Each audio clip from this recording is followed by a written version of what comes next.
Good morning guys, myself Vijay Raj Kataria. आगे हम बात करने वाले हैं कक्षा 10 का टॉपिक थायराइड ग्रंथि। थायराइड बड़ी ही महत्वपूर्ण ग्रंथि है ये,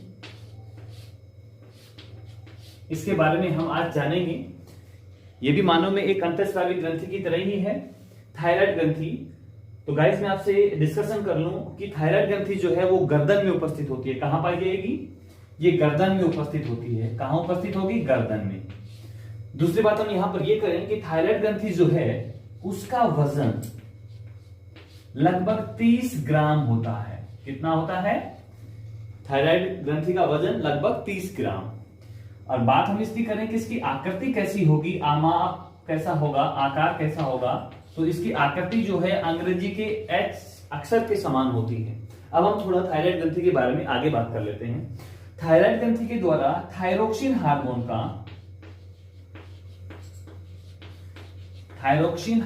का स्रावण किया जाता है। ओके गाइस, किस हार्मोन का स्रावण किया जाएगा? थायरोक्सिन हार्मोन का स्रावण किया जाएगा। और ये थायरोक्सिन हार्मोन जो है उपापचयी क्रियाओं पर नियंत्रण रखता है। उपापचयी क्रियाओं पर नियंत्रण रखता है। नेक्स्ट बात हम इसमें करें कि थायराइड ग्रंथि जो है इससे स्रावित होने वाला हार्मोन थायरोक्सिन हार्मोन है। और ये थायरोक्सिन हार्मोन जो है मानव शरीर में आरबीसीज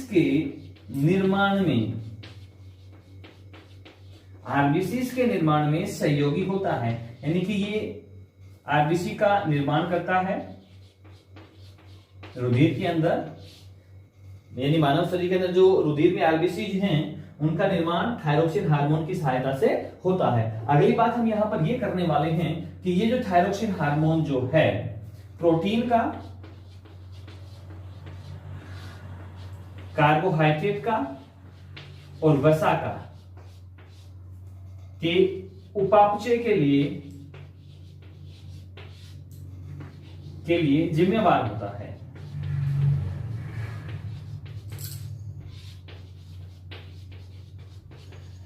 ओके गाइस, हमने अभी तक क्या पढ़ा कि थायराइड ग्रंथि जो है गर्दन में स्थित होगी। और गर्दन में कहां स्थित होगी? श्वास नली के दोनों तरफ, श्वास नली की दोनों तरफ, दोनों ओर। क्लियर हो गया होगा? आपसे पूछ लिया जाए कि थायराइड ग्रंथि कहां स्थित होती है, तो गर्दन में और श्वास नली के दोनों ओर।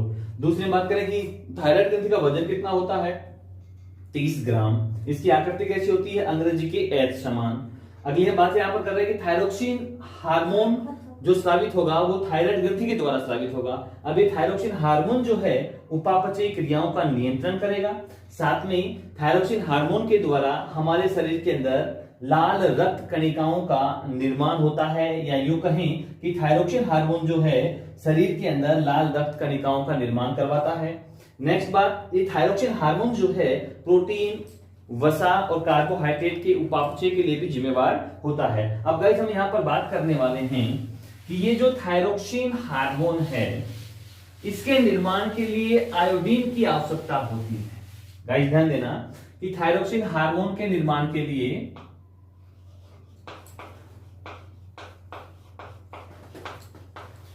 थायरोक्सिन हार्मोन निर्माण हेतु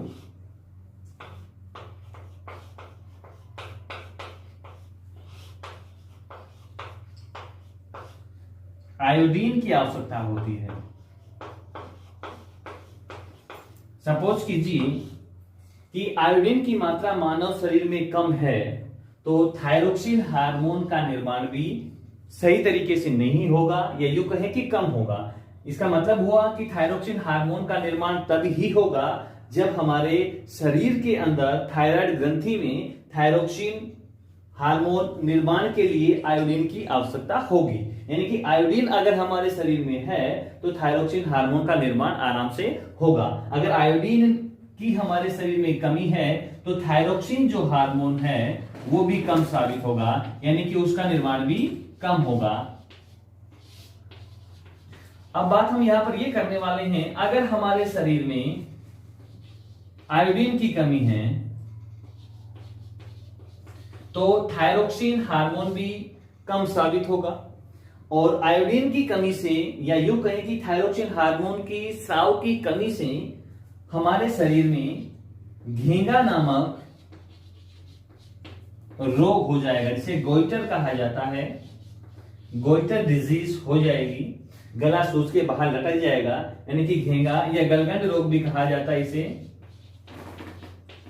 तो गाइस ध्यान रखना कि गलगंड रोग होने का मुख्य कारण क्या है कि हमारे शरीर में किसकी कमी हो गई, आयोडीन की। और आयोडीन की कमी होने से हमारे शरीर के अंदर थायराइड जो ग्रंथि है उसके द्वारा थायरोक्सिन हार्मोन का निर्माण सही तरीके से नहीं हो पाता है, इसलिए थायरोक्सिन हार्मोन के निर्माण हेतु आयोडीन की आवश्यकता होती है। अब यहाँ पर मैं आपसे बात कर लूं कि थायराइड ग्रंथि हमने भी बताई थी कि अंग्रेजी के एस के समान होती है। तो गाइस हम यहाँ पर थोड़ा इसको देख लेते हैं कि ये हमने एस को निरूपित कर दिया है, और थायराइड ग्रंथि के ये दो भाग हो गए हैं, ये पहला भाग और ये दूसरा भाग। इन दोनों भागों को जोड़ने वाली जो रेखा है वो स्टेमस कहलाती है। ओके गाइस, ये लूप सेकंड है और ये लूप फर्स्ट। दोनों लूप्स को जोड़ने वाली जो कनेक्टिव लाइन होगी वो स्टेमस होगी, ठीक है। और पैरा थायराइड ग्रंथि जो है थायराइड ग्रंथि के चारों कोनों पर स्थित होती है, या यूं कहीं कि पैराथायराइड ग्रंथि जो है थायराइड ग्रंथि के पीछे स्थित होती है। तो यहां पर मैंने चार कोनों पर चार गोले बनाए हैं, ये पैराथायराइड ग्रंथि है।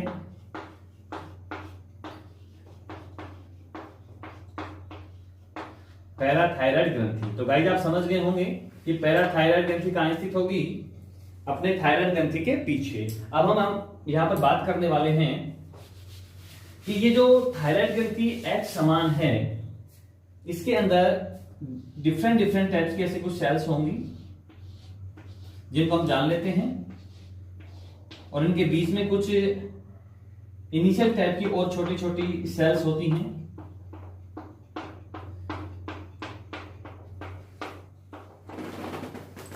इन कोशिकाओं को तो कहा जाता है थायराइड फॉलिकल्स।